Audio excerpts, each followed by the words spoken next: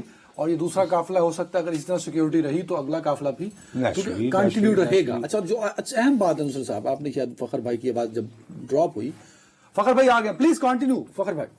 آپ تو جی فخر بھائی.